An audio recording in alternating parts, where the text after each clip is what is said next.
All right, we got a big one this week. We got the Eagles, man. Welcome to Straight No Chaser podcast, powered by Hoop Jargon. Y'all know what time it is, man. And shout out to the early birds in the building.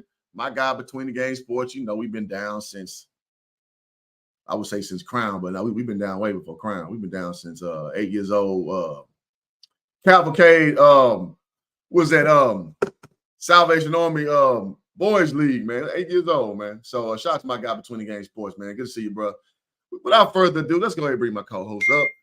Joey Floza in the building, aka JC, and my boy D Brown, man. What's up, man? We got a building to wait. What's up, guys? Huge one. Huge show, man. What's up, man? Everybody good? Absolutely. Hey, man, before we start, I'm shaking. Watching the intro, right? It's so dope. And I think about the different crossovers, right? You know, you had Tim, the sheriff, down Hardaway, kind of at you in your face. You had AI, who's way out here, left and right. But I think my favorite is the Kyrie, where he's, he's here near the free throw line and the ball's back at the 3-point line. Just anyway. Yeah, man. Thanks for being on the show, guys. That's my take on crossover dribbling. Now back to you. Nice. Wow. Look down now. The what? On that front, we smartly segue to what is the to date. I think this is even in context, fellas. I think this is even bigger than the San Francisco game that we hyped up, talked about, and we know about the profoundly disappointing end to that deal, the 42-10 ass whooping that the Cowboys suffered after all of that hype.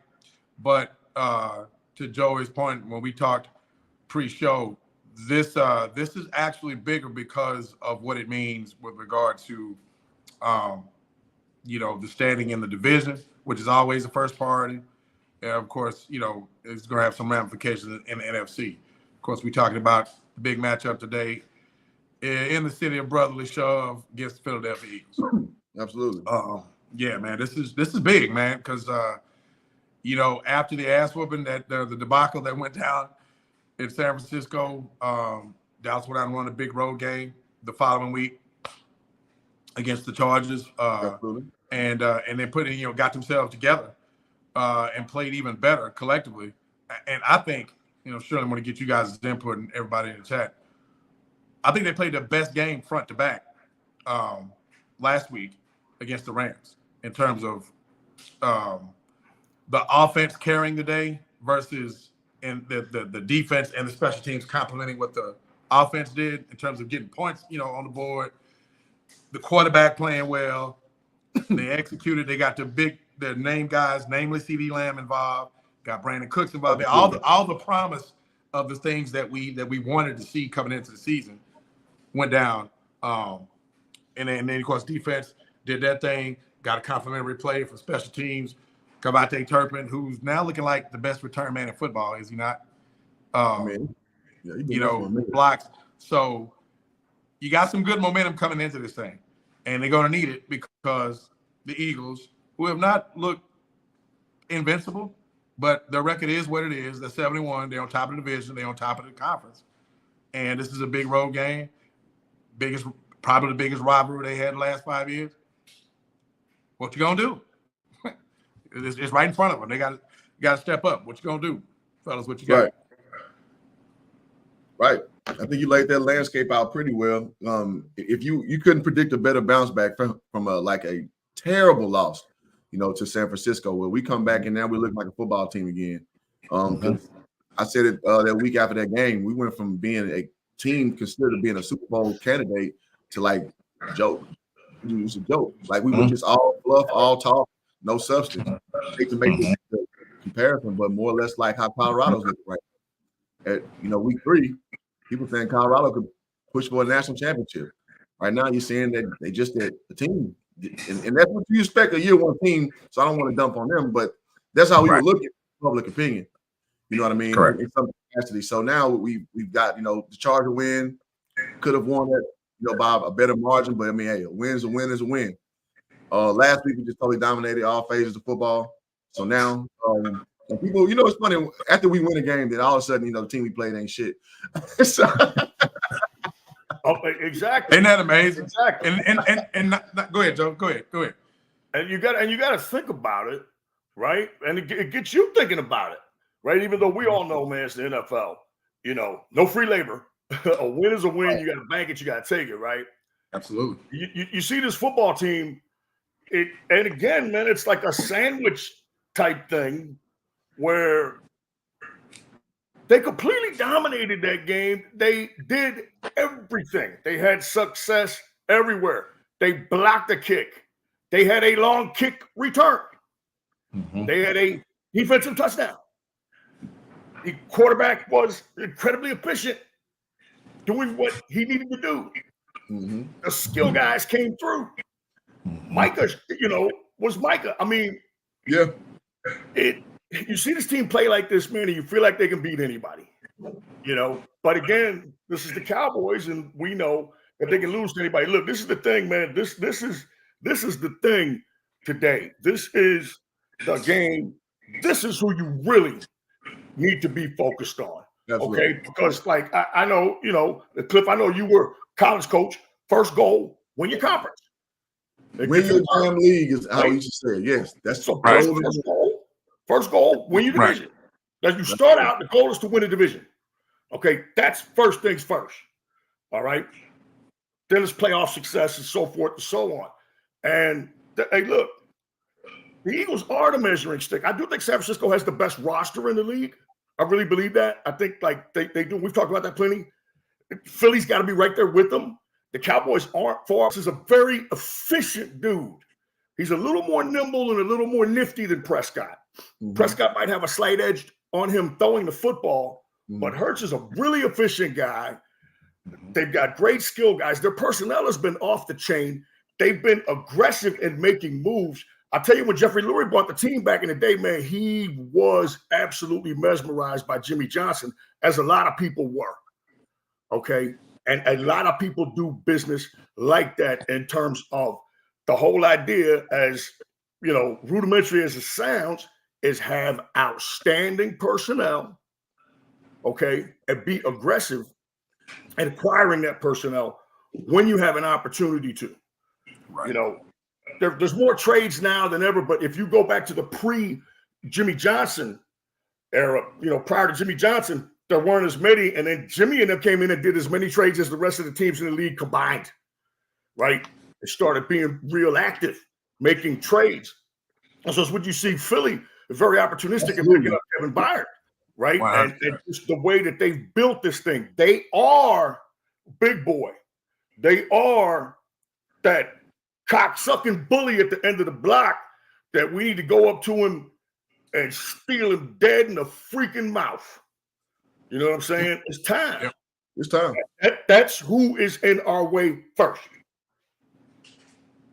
Shout out to Franklin Coach, said, which we had Jimmy now. Man, that's a 30-year-old sentiment right there, huh? Yeah, it is. Yeah, it is. And I echo your sentiment about let's go Cowboys.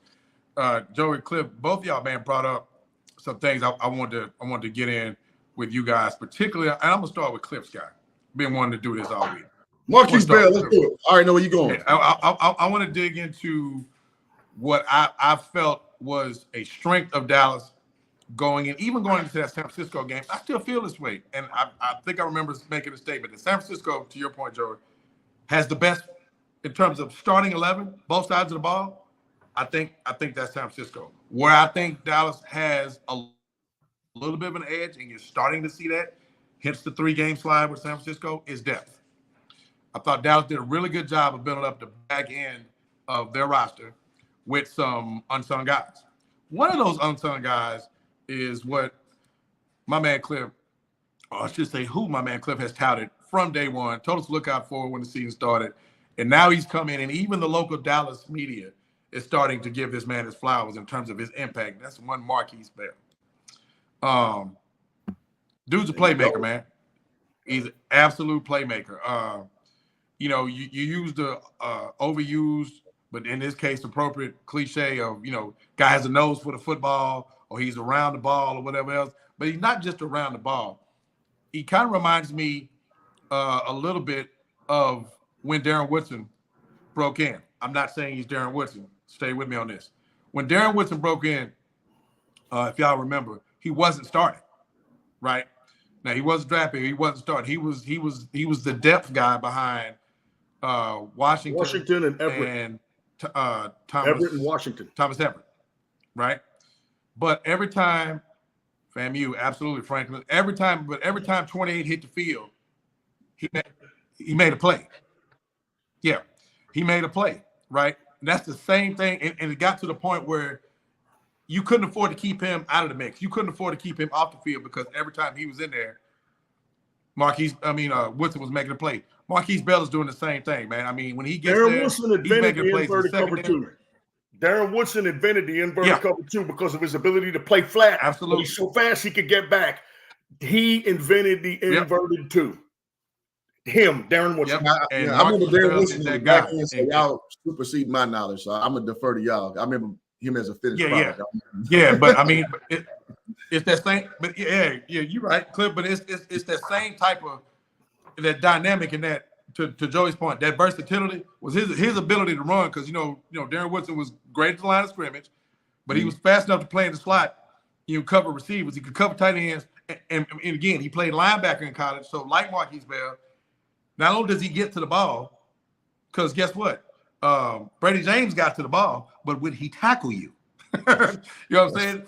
Brady James. Bell, I couldn't resist. Shout out to LSU's own Brady James. But Marquise Bell gets guys on the ground.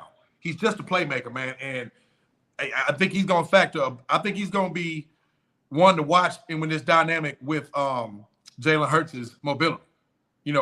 His ability to diagnose and get to that broken play. You feel what I'm saying?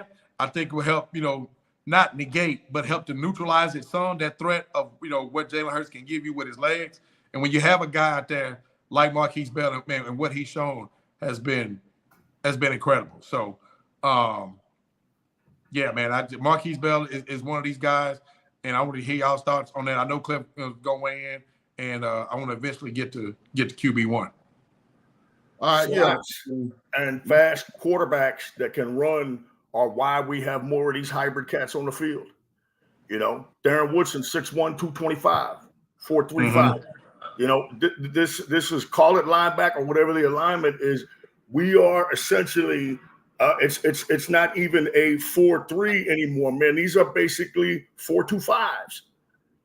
Call it what you want. They line up how they want, but the hybrid player, the Marquise Bell, sturdy against the run and fast enough to play against the pass. This is what we're seeing. That's why I saw the PFF grade on him. And with these hybrid cats, you go with double, two mics and a dime. You make the package, right? It's not really a 4-3 setup. I'm just wondering what the criteria is, on that. Not that I'm doubting it. He's played really, really well, but I'm just wondering how those guys grade linebackers, outside linebackers now, as opposed to the way they used to. And you see more guys like him on the field, man. Right. It's just you do. You know what I'm saying? That's the era that we live in. That's the hybrid style, and I'm surprised he's actually. Well, I'm not surprised because at FAMU he played free safety, damn good free safety. He again have the nose to the ball. Are we talking about from pursuit standpoint or from in the air, being able to like that? He actually got his reputation getting the interception on Dak when he was an undrafted free agent. That's when Marquise Bell flew on the radar. So he's just a dog in all senses of the fashion of his position. And like you said, now you got the hybrid position, which is perfect for his build, right? So that's just something. Now I'd be lying to you say I knew he had like linebacker implications, but I knew that you keep around the ball long enough to safety, slide him in the slot a little bit. He gonna find his way on that field, and that's just what he's done. And Dan Quinn obviously has seen more in him, and that's turned him into what he is. And you just see again, most of us who've been watching HBCU football for a minute, this is what Marquise Bell is. This is what he does. Like he is a game similar to Curse. Him and Curse. J-Ron Curse. You know what I'm saying? Close to 220, 6'3", 6'4". It's but has enough speed and twisty turning to be able to do some things coverage wise. I know Curse draws a lot of tight end responsibility. So any guy that plays that hybrid position has got to be put together pretty good. Right. You know what I'm saying? Like I said, we said Woody was 228. And again, You know, you look at Hurts, you look at the way the run game is used, which we have discussed ad nauseum here, the changing and the differences in the way the run game is handled, the way it's defensed, the way it's used with all the splits of the offensive lineman, the way it's a different linear slant zone kind of a game, right? So you're getting downhill, but you want to get inside quick. It's all surprise and quickness, and that's where these hybrids come in. Speaking of him, Wanye Thomas started out really, really fast. And I guess he's probably, taking over some of the special teams duties because Overshown is gone. And then they've had some other injuries, which have made guys play more special teams. Okay. Right. And Scott, the kid from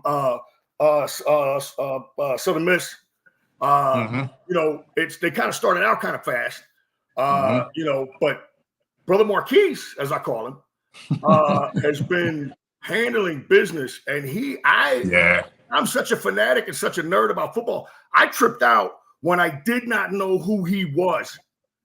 And he's playing in a game, hogging out. Right now, he's okay. Now, he's the A&M guy, right? No, for FAMU. Florida A&M. Yeah, Florida A&M. Right? FAMU. Okay, all right. And Thomas is the Southern Miss guy, right? And no. Wanye, the Southern Miss guy is Scott. Wanye is Georgia Tech, right? You may be right about that. Wanye Thomas is Georgia Tech, right? Anyway. Yeah, got to go back on that one. This guy's not only on the team, Bell, but he's making plays and he's hogging out. And it might not be these huge Micah Thomas type plays, but he shows up. I see him doing a lot of little stuff like turning plays inside, coming to the line of scrimmage with rocks in his pockets, handling those crossing routes. You know what I'm saying? And a guy like that's critical because the Eagles are a 2.0. They are the epitome of a 2.0 offense, maxed out. You know what I'm saying? In terms of a good pass catching tight end, two good receivers, a couple of good backs, mobile quarterback, tremendous offensive line. This is, along with the Chiefs and the Dolphins, this is offense 2.0, man, right here. Okay. And it's a hell of a challenge, and you need cats like that. And I wanted to ask you guys this. We've seen the Cowboys get the ball and walk it down the field, and those be really good games on the first drive. Walk it down the field, first drive, be a really good game. However, do you guys believe that this team, at the very best of its best of its best of its best, and its heart of its hearts, the tone needs to be set by the defense? Do you guys believe that? Are you starting to believe that? Shit, that's been the the tale of the tale when we come out early on people. Shit, our defense set the tone, with not a bad thing. We would just hope our offense would, because traditionally we've been the stark contrast opposite of that, right? Mm-hmm. So if that's our new identity, that's walking down the field, lead 7-0. Yeah, so right? Be it. So be it. Yeah, that and okay, so that brings about the next guy I want to get into, which is QB1. But before I do that, I want to address Franklin's question. Do you think it was wise for Dallas to stay pat at the trade deadline, knowing other teams that are contenders were making moves? Kind of mixed on that. I didn't want them to overspend or overreach or just jump because other teams were jumping. They made two really significant moves, using draft capital in the offseason. So if you're going to use draft capital, then you had to make an Amari Cooper-like move, right? You had to get a guy that, that you didn't have a problem spending, a high round draft pick, i.e. like Dallas did with Amari with a first rounder. But that move literally changed that season, if y'all remember. Dallas was sub 500. They go get Amari. I think they lose the Tennessee game, I think the first game, and then they lose another one in the regular season. And he was that impactful. I don't know that move was out there realistically for Dallas to make, but, you go get Brandon Cooks with a draft pick. You go get Stephon Gilmore with a draft pick. I think those guys have contributed. Cooks is just starting to get his legs a little bit, but, you look at a move like what we talk about with Marquise Bell, where you got unsung guys making a difference and making a play. So I I would like to have maybe seen them be a little more aggressive, say towards like a Leonard Fournette, where you're not spending a whole lot. A move like that. I mean, so not to do anything when there were slight moves that like maybe could have helped you. Maybe I'd like to see them a little bit more aggressive that way. But the fact that they didn't just overreach and go draft capital on, on somebody that's just wouldn't. The only move out there that I would have probably been like, okay, that a name that was thrown out there when I wouldn't have minded at all if you threw a first round on was Patrick Surtain from Denver. They wanted multiple ones for him. Yeah, they wanted, but again, they wanted multiple ones, so that killed that conversation. And I'm not mad at Denver, but if you're Dallas, you make the phone call. I said, would you take a one? Then I probably would have done that deal, because he's 2 years left in his rookie deal, and then you talk about 2 years of him, Diggs, and Bland, and Bland, on the field at the same time. So that that would have been nuts. Or even trading him here now with Bland, him, and Gilmore would have been nuts. Other than that, you don't know what was out there. You don't know what was offered. Yeah. What about the Devontae Adams? It's really hard to know. Right. Yeah, that's a great question, Frank. What about the Devontae Adams thing that was kind of being floated out there? Man, depends on the ask. I didn't. If that was out there, a one, no. What is I think Dallas, because Dallas doesn't have a fourth. They traded a fourth. They traded a fifth. And those are two really often used trade chips. A third for Adams,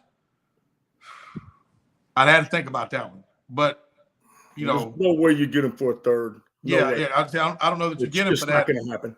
Yeah. So I mean, again, if that's how you want.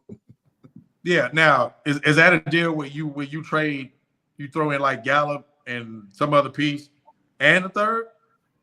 Maybe do that if they'd have taken it. But that really would have had to been a favorable thing for Dallas in terms of the draft capital, man, because they've done pretty well, with their day 1 and 2 picks. So you really don't want to give that up for a cat as great as Devontae Adams is, as impactful as he can be. He's still kind of long in the tooth. So this is kind of one of those deals at the end to put a bow on the question, Franklin, which is a great question. I wasn't, I think in your point just now, they did a great job in the offseason, and you're pretty much gonna stand on that. I think they did okay. I think they found a gem.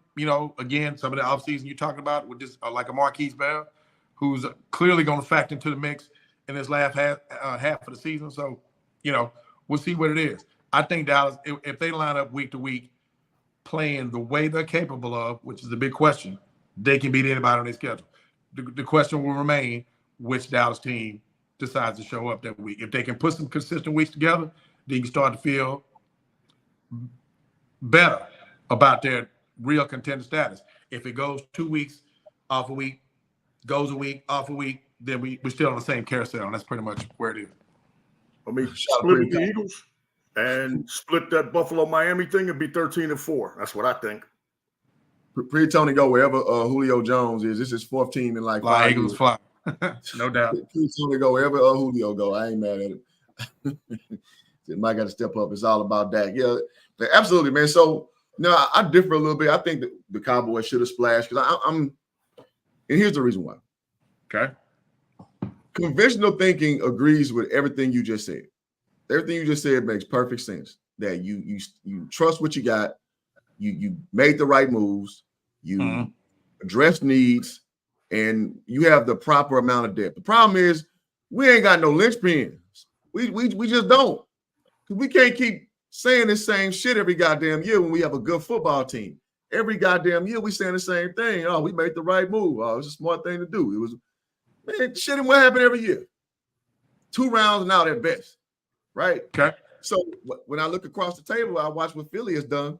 Listen, Philly's team ain't never won a goddamn Super Bowl. Last 4 years, they won one, right? Last year, they went and made the splash for A.J. Brown. Won the goddamn Super Bowl last year. Pretty damn close to winning another one. And they didn't stand pat. They went out and got people. So, I mean, at the end of the day, we can say the competency game, but I don't think we earn the right to get credit for being competent because on face value, the moves make sense. They look good. But let's rewind back 3-4 years ago. We didn't smash on Earl Thomas situation. I know Pete Carroll kind of torpedoed that a little bit. Well, the Seahawks brass kind of torpedoed that a little bit because at first they said 1/3 and they changed it. We'll figure out what else they want. God damn it. Because he would have been a catalyst for that team. Right. And we saw that. We thought we were good and secondary getting their ass torched up. No culture yet in our defense. And we got what we got that year. That's the year when we beat, remember the infamous Atlanta game? We came back and beat them, and it was just like a defensive like struggle both ways. Right? Yeah. Oh yeah, I remember. So I think that, like you guys were saying, that like D was saying, the only move that I felt like could have been made, man, that would have had a significant impact, that could have helped, another ball carrier. Another ball carrier, maybe a hammer like a Dante Foreman, right? The kid with the Bears. Yeah. Like, maybe Pry Connor out of Arizona. I think. Damn, I didn't think about that one. That position, okay, it's so instinctive. You just learn, 47 gap or whatever it is, load left, right? And you go in and you handle your business, and it's such a platoon position. And we've talked about McCarthy and ramping up, this commitment to the run game. Okay, you get into these nose-to-nose games with the Phillies and the San Franciscos, and you're up in Buffalo, and you slow Miami's ass down a little bit. Right. I think that was the only thing that could have been done. I know they value draft capital a lot. They didn't have a lot of late-round draft capital from the Hankins, Cooks, Gilmore deals. Okay, so they didn't have a lot of that, but there's ways that you can work around that flip and up around, down around that kind of a thing. And again, I know they look at the roster and they say they like it, and you know what, I gotta say, man, I do too. I like the roster quite a bit myself in terms of its depth. A hammer at running back is the only thing that I felt like would have been nice to add, but you can't make a deal just for making a deal's sake. It's not Madden football. It's not, as Parcells used to say, $1-800 player. Okay, you look around, people tell that shit to the fans. Tell that shit to the fans. You can just plug and play everybody. Go ahead. No, I'm just saying. It's like you look around and everybody's making deals, and that's fine. But I mean, we all know, right? That what do we say in team sports when the group is all together? What do we always say? It's about us. It's about us.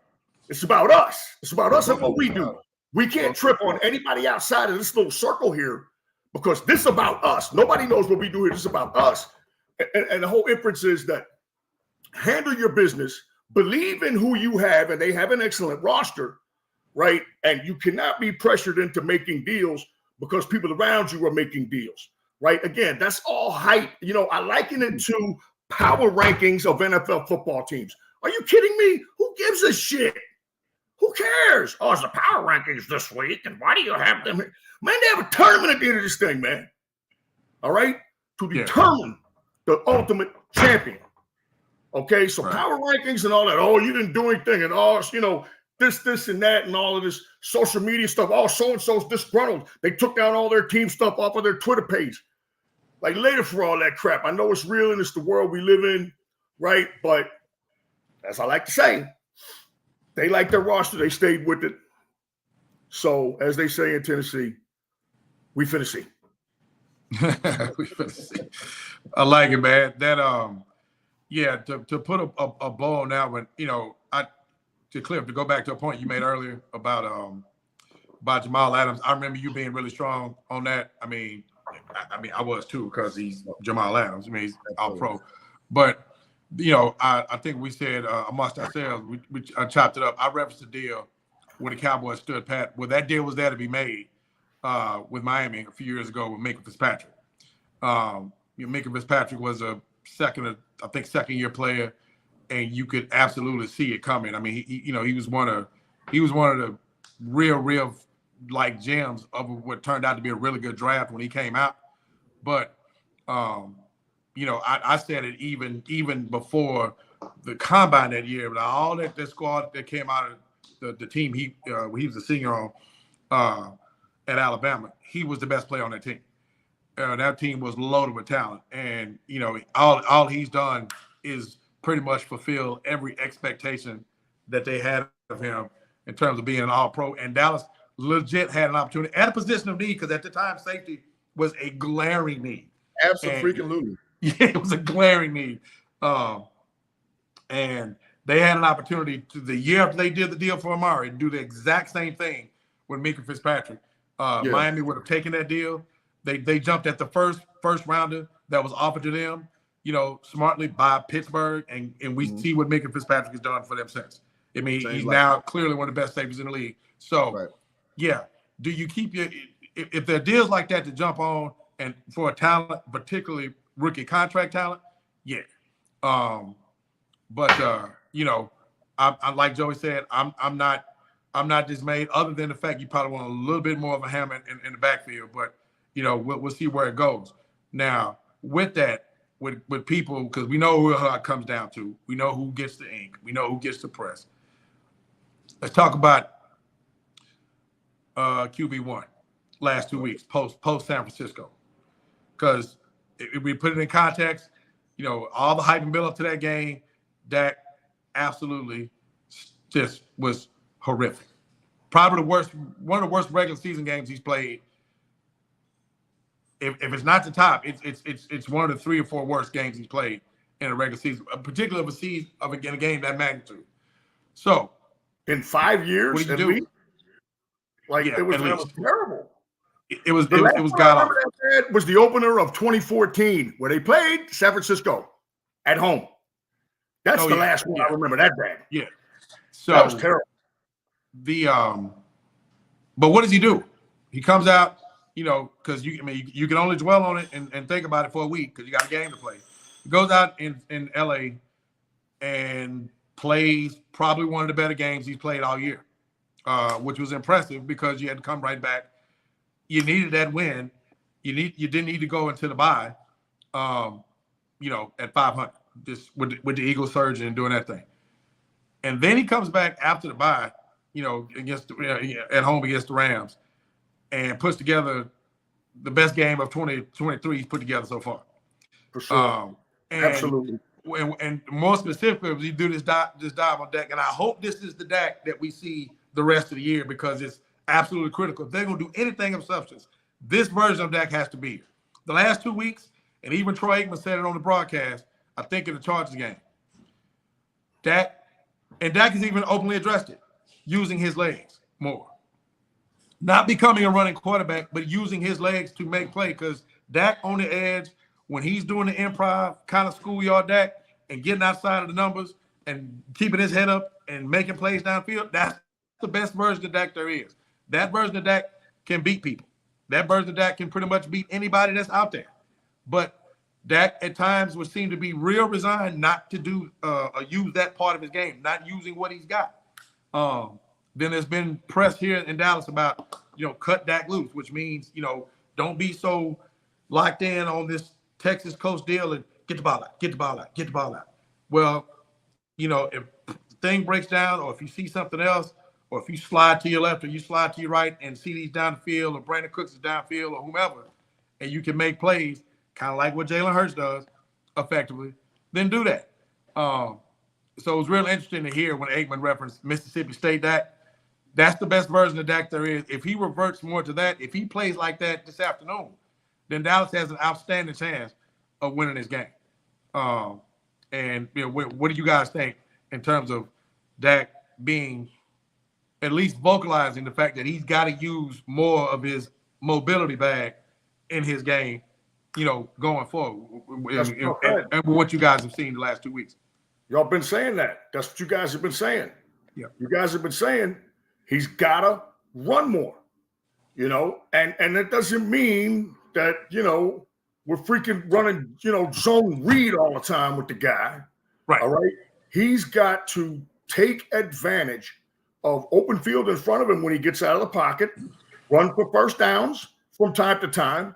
The zone read against the Chargers, when he got the touchdown on, great call. He looked more athletic. I was like, this is the guy that I remember, right? Because he looked kind of stagnant early on, but he looked athletic there.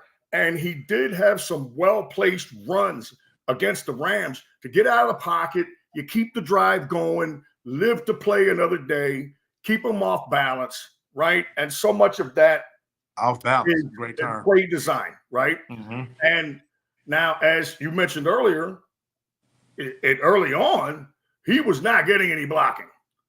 Okay, certainly not. I mean, it was just he was under siege. All right, now they got a pretty fortuitous penalty, but again, if you ain't gonna bitch about penalties, you can't say that you got one cheaply and freely. They're just part of the game. That's what happened. Not should have happened, should have happened. I don't want to hear that shit. So, but then they cashed it in because that drive was beautiful. And it seemed like they never looked back from that point. Right. And the Rams being a good football team with, veteran QB, one of the better QBs around, came back down, but then they got stoned on a great play by Bland on that little screen shot to Cup. He was going to score. Bland trips him up, right? And so they get 3 out of it. And like from that point on, it was church. It was absolute church, So this is the best Dak. The Dak that moves a little bit. We ain't asking for 75 yards rushing. Right. Maybe 25, maybe 30. Okay. A little bit here, a little bit there, right? Move in the pocket, create some things, right? Still be looking to throw. Okay. And I'll take a 3-to-1 TD to interception ratio any day of the week. And real quick, before we go and throw it to my man, who needs to step up most, Ferguson, Cooks, or Gallup? I think Ferguson needs to be targeted more. I think that Cooks is kind of just naturally, organically fitting in a little bit more as you continue to target CD. Cooks' most effective thing is he puts the fear of God in you and then slams on the brake for the hookup. And guys are so high on him, right, that that's where he's kind of been making hay. We haven't seen the big deep ball stuff from him, but again, they're very wary of that fact of him, what he does with CD and the slots and seams and the crossing. Right now, Gallup, look, that's going to come how it comes. I don't dislike Michael Gallup. I don't have anything against him, but we cannot live in a world where we are forcing it to get Michael Gallup off. Yeah, that's a great point. I do think we need to target Ferguson more. That's my thoughts on that. I agree with that assessment fully. Like, again, with that. 100%. Not trying to make magic. What my coach would say back in the day, man, don't be trying to make magic. Listen, man, if you got to dump down to Ferg, man, do that. Dump down until they make them respect that short game and then go deep, right? I like the assessment where Dak needs to use his feet because this is like almost this is a 2-week sample size we're talking about right here. The proper context. You're right. Absolutely right. Empirical data. Empirical data. But the 2-week sample size, this is the best Dak we've seen because it's a combination of both iterations we've seen. When he first came in, he used his feet no problem. Like he would go. Right. Like, he didn't see the read, he take off. After the ankle injury, we see Dak more being a statue back there in the pocket and correct. Mixed bag of results with that. A lot of gaudy numbers against bad teams, but against good teams, you get what you get out of it. So now we're seeing, I guess, by hook or by crook, by news bullying or not, Dak is kind of, found his stride now of kind of using both of those elements of not trying to prove you're this stoic pocket passer that you need to move a little bit. You need to scoot a little bit because you can scoot. You ain't gonna burn nobody up field, but you can scoot. Use your ability to challenge the defense, to have those guys free up in those crossing routes in the middle of the field, and do what you've been doing, man. That's how you open those plays up. It's not you standing back and y'all got this great play call and everybody gonna win their route and you just gonna right. That's not been working. Sorry, right. Been working. Go out there, use your hollow shot. Yes. Again. Yes. I agree. It's that Aaron Rodgers thing, man. It's one of the elements I always appreciate about Aaron Rodgers. I mean, we all know Aaron Rodgers is God bless throwing the football, but Aaron Rodgers, one of the most fond memories I've had of Aaron Rodgers' career. To me, it's still slightly underrated because he's so good throwing the football, especially against Dallas. But is how efficiently he used his mobility, right? And he's fast. He's a 4.6 guy. Yep. Yeah, but he would always run at the time they needed him to run, either with an extended play to go downfield with his arm, or like you said earlier, Joe, it's the same with you, Cliff, using his mobility to extend drives. It's like, you know what, play broke down. We had a great play call, but it broke down. Protection broke down. Whatever the case may be, I got 11 yards of green grass over. It's 3rd and 8. Let me go run for these sticks. Get 4 more downs, and get to the next set of downs. So, and like you said, Cliff, Dak's got that in his game, man. And it's almost like he literally consciously, after the injuries, particularly the ankle injury, stopped doing that. And then to hear him in press conferences during the week, last couple of weeks, reference the fact that he's going to do that more. The fact that it's top of mind or whatever the case may be, if he's going to consciously do that, that can only be good for them going forward. And I think it presents the best version of what this offense can be going down this next, what I think to be critical stretch between now and the beginning of December. Because when you look at how the schedule lines up, that December schedule ain't no pump. You got a couple big road games, AFC East powers. You need to make some hay, and it needs to start today. So if this is what we get going, if we get this going forward, that can only be a good thing. P. Rose. He says he doesn't have to be Lamar or Jalen, but there's open space and field. Yes. Summary of what we've been saying. So mobility extends plays for him to throw downfield. Absolutely. That's just 100%, bro. That's what we've been saying. Yep. He says also, I feel Gallup can occasionally be a 3rd down and short guy, but if he's matched up in the slot on a nickel, that's barbecue chicken. But they need to target Ferguson more. Yeah, I think we need to abandon the Joey Gallup romance. The ball, man. I've never seen it since like 3 years ago. I've never consistently seen it. You know me, I've never been a big Joey Gallup guy. I'm kind of with you, JC. I don't hate him. I don't like him either. I'm like, we should have been got rid of him for some value, in my opinion. But he keeps getting hurt. So, I mean, what can you really do with him? But, I mean, I know he'll show up at times, but it's never been consistent. So, yeah, I'm off on the Joey Gallup experience, Michael Gallup experience. Sorry. You guys can address that. I'm with, well, I think your guy may be pushing for that spot organically. Cliff, the other guy, Tolbert. Eventually, somewhere he's gonna get a shot in there. I think if they give him those snaps, he'll be able to make some plays. But lastly, man, in terms of a highlight or of actually a player spotlight is Lawrence. I think Lawrence, man. I think he's. I want to say I heard a comment during the game that where he on another team, he'd be getting way more shine than he would where he not lined up opposite Micah Parsons. And I agree with that. He was, he caught a little bit of flack fighting through some injuries, there at the end when he got the big money deal.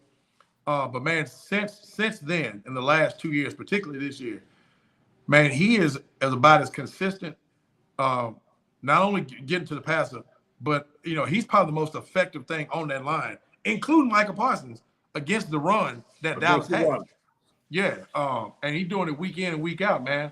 So my question is this: they moving Rashaan Evans, the Bama linebacker. They're bringing him up from the practice squad today.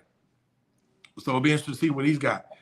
Do you think we see now with Van Der Esch on the shelf more of your boy Bell, Cliff, and this Rashaan Evans cat, along with D-Law to help show up this run? I mean, which y'all's look into that? I'm gonna say Bell, yeah. There it is. There you go. Yeah, I mean, you don't have any choice, And again, they're relying on the belief in the waves of depth that they have in their secondary with multiple DBs. That they feel like they can use in different capacity. Of course, those guys play a lot of special teams for you. But, yeah, Bell's going to be counted on heavily. And, yeah, man, I think that the longer that they're able to fade Van Der Esch being gone, the longer he's going to be out.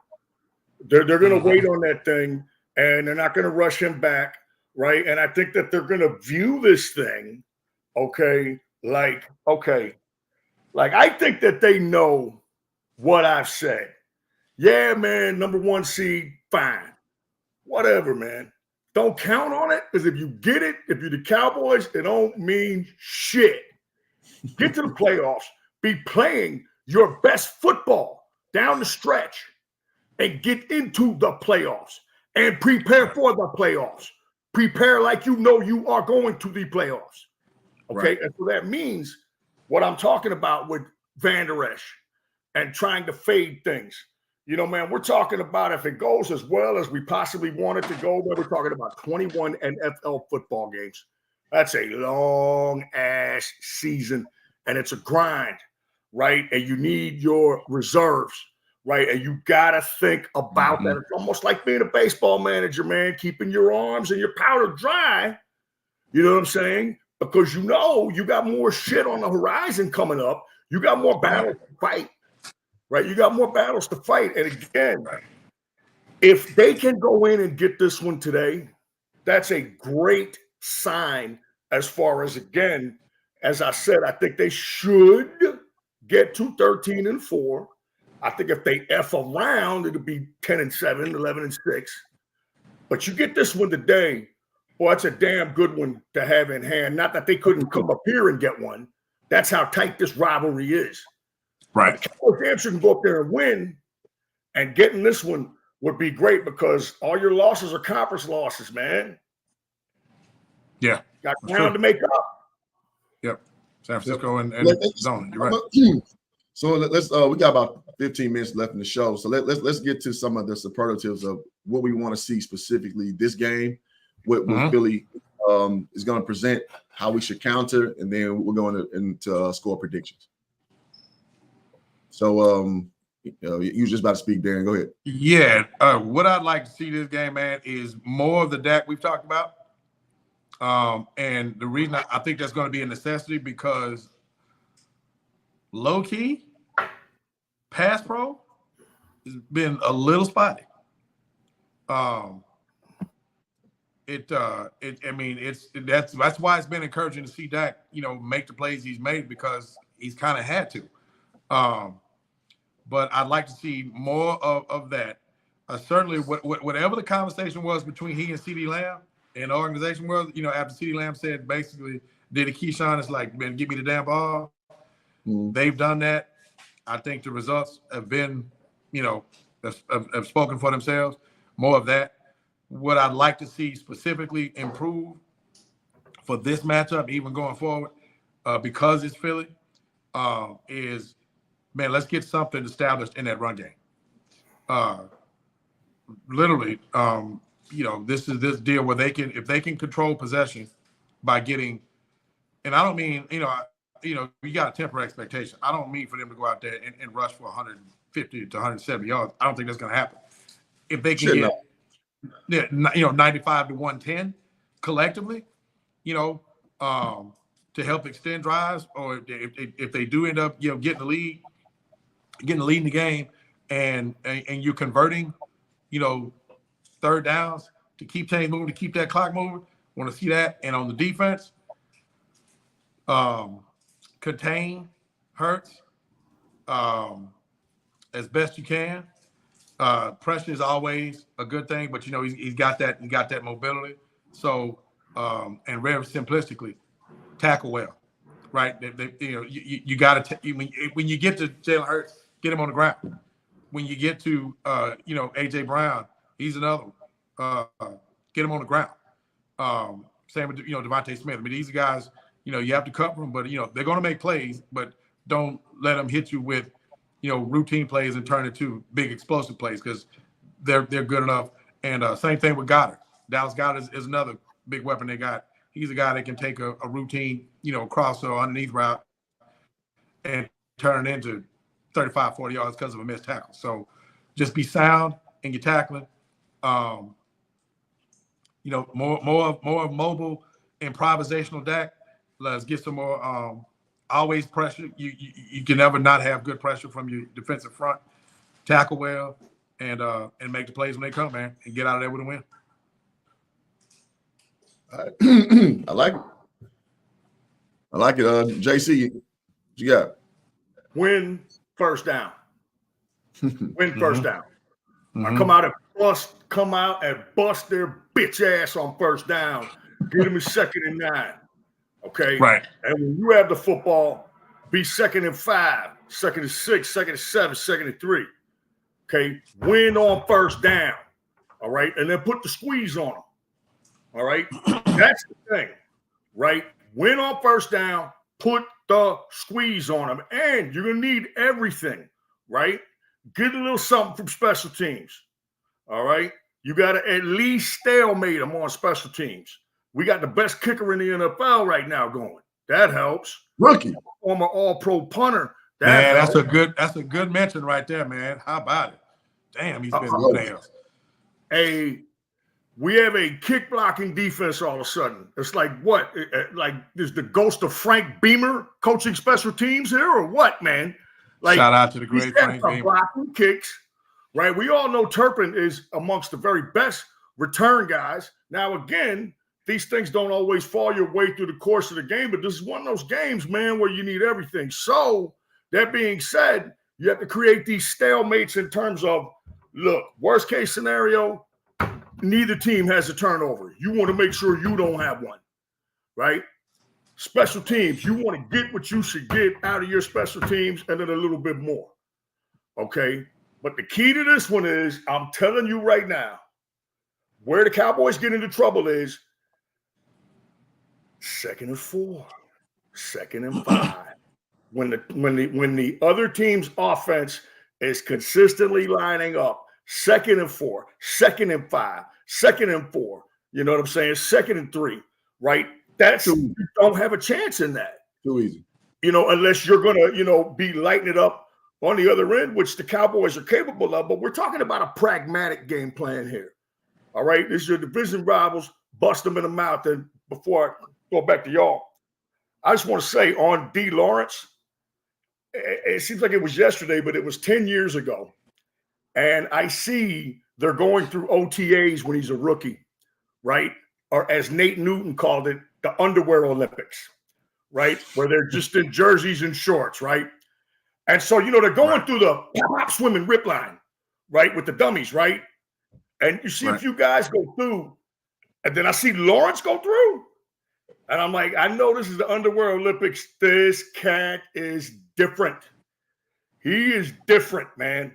He's a dynamic playmaker. He's a hell of a leader. He's a sturdy run defender. Okay. And he's the guy that comes through for you in these division games. When shit goes good, I'm telling you. So I'm glad y'all brought him up. And yeah, Micah is viewed as the face and the leader of that. But I think it's still DeMarcus right now, at least verbally, and pulling them all together in that. And so, he may be getting a little bit long in the tooth, but he's a guy that you're glad that you have. Yeah. You know what I'm saying? For games like this, because we all know what it is. And again, man, win first down. Great point. I like it. Terrific point. Yep. And also, man, don't put yourself in long third down situations, man. And we have not been doing that in a while, but goddamn it, we are the notorious third and long kings. So win the first possessions, get easy conversions, get the ball to Sedarius Lamb because he stepped the hell up, and we want to see if he's still that guy. Get the ball to Sedarius Lamb, get to Ferg. Let's see if we can get some reminiscence of running back by committee because you know how I feel about Pollard. I like Pollard a lot, but I just don't think he'll RB1. But we'll see. He got plenty of time to prove me wrong. So just do what we do, man. Do what we do offensively, man. Because we, again, 2-game sample size. You can't spoil him with that, goddamn it. I'm expect to see it every damn week, right? Right. So going forward, yeah, I just want to see more of that. I don't want to see stalled out, going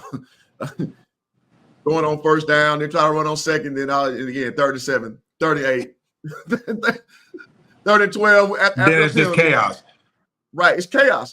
So now you're expecting Dak to just go and give you magic on third and long, and that's not a recipe for success. Dak getting momentum early, confident, getting his feet under him, and getting that ball out, either quick or extending plays. That's him in his element, man. Not him sitting back, surveying the field, waiting for everybody to get out there. No, it's not going to happen. So win the downs early.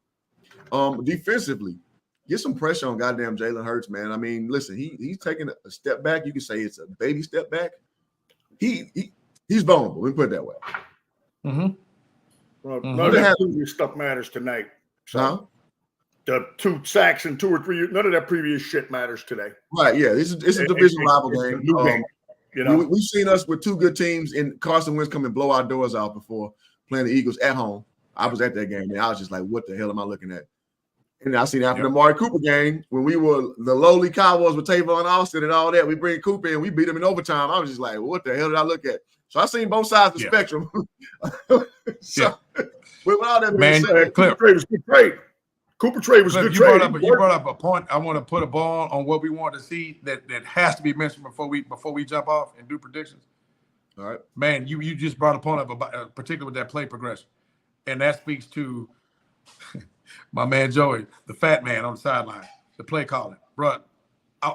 I need to see one of his better game plans today as an offensive play caller. That point you made about coming out firing, things don't go well on first down. Now you're in second, you run on second, now it's 3rd and 8, and then you coming up with whatever it is, just complete chaos. A lot of that has to do with game feel, game flow, game management, play calling, design, and management from McCarthy, man. That is as important to what this thing will do or not do today, because it reared its ugly head in San Francisco. It could very well rear its ugly head here because he is the offensive play caller. So you talk about some things that you really want to see from a superlative standpoint. You gotta get a good game call. I feel pretty good about Quinn. Quinn has far more misses than hits when it comes to game planning for opposing teams. But McCarthy is the biggest wild card and the biggest crapshoot there is when it comes to game planning, man. And more than anything, because he has such a direct impact. That's what you want to see is one of the better game plans and game, and in-game feel type things, performances from McCarthy. That has to happen today, or Dallas will get their ass blown again. That's real. I mean, this is where that shit's magnified.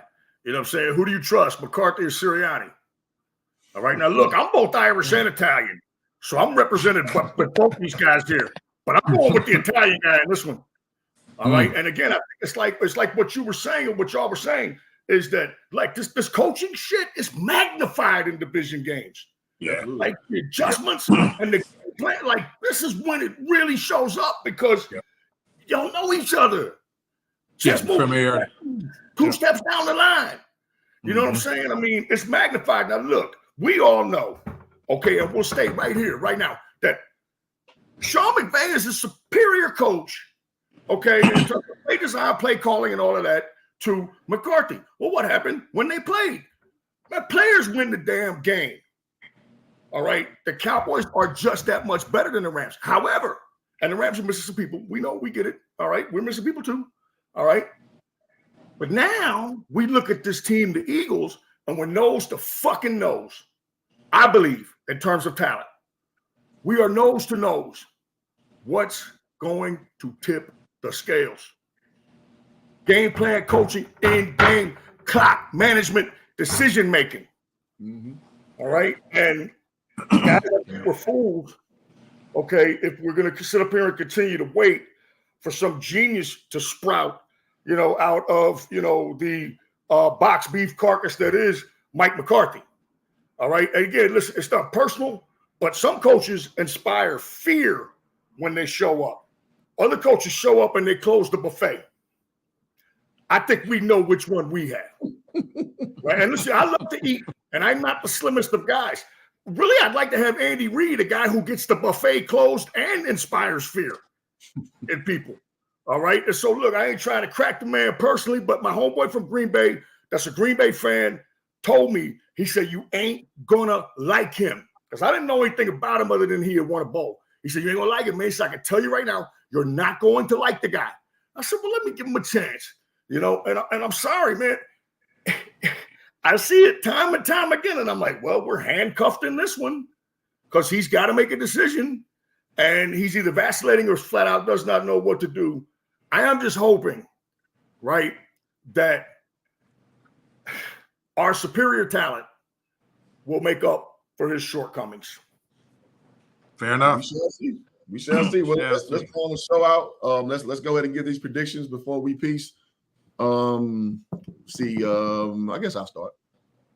This is Dallas Cowboys coming off a 2-game streak, feeling high and mighty. We play on the road, right? Or we play at home? No, it's just Philly. It's a Philly. They're at the link. Yep. Playing at Philly. They play Dallas. They play here December 10th. Okay. I think that we're going the right direction. Are we ready to beat Philly on the road yet?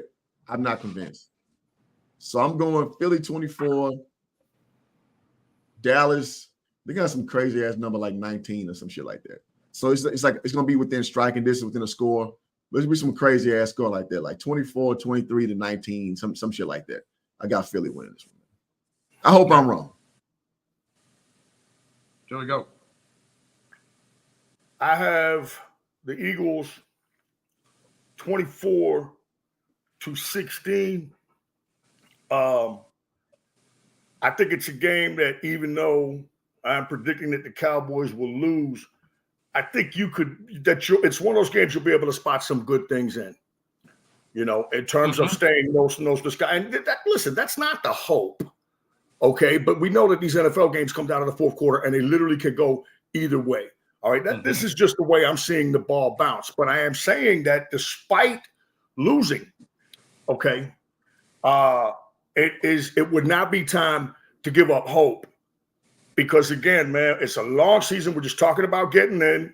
I think we can, if we lose tonight, the Cowboys can reach out and touch their ass when they play them later in the year. Right. All right, they can handle business the rest of the way. All right, the head-to-head matchups matter, but it's how you play as a whole. And I expect a solid performance where they fight their ass off tonight. I just give the Eagles a little bit of an edge being at home, but it could go either way. But if the Cowboys were able to get a win here, wow, I think that would certainly open their eyes themselves, which is all that matters, that they would certainly say, okay, now we're starting to be who we thought we were, right, with these dominant performances. This would be a good one to get. But if they don't, doesn't mean the season's over. I'm going to say 24-16. I'll say 24-17 Eagles over the Cowboys, and I do expect it to be a really, really good game. All right. And last D. Brown. All right, man. So I like both of y'all's points. I like both of y'all's predictions. I'm going to keep it consistent. And but the only way I will differ is I think this is a shootout. And the reason I say that is Philly has been really vulnerable defensively all year. There are teams that have that are less potent offensively than Dallas that have put up numbers against them. I mean, I say numbers, I mean points. Look no further than last week. Is there anything about Washington's offense that that you put on par with Dallas's? Absolutely not. No. And Philly couldn't keep him out of the end zone. Perhaps that foul run game, I would probably put that above us. Good point. Right. Good point, man. Washington kind of got in their mix. Yeah. Right. But here's why I give Philly the edge. They're at home, high energy. I think Philly has the slightest of edges in terms of proven personnel, in terms of playmakers. I'll name them.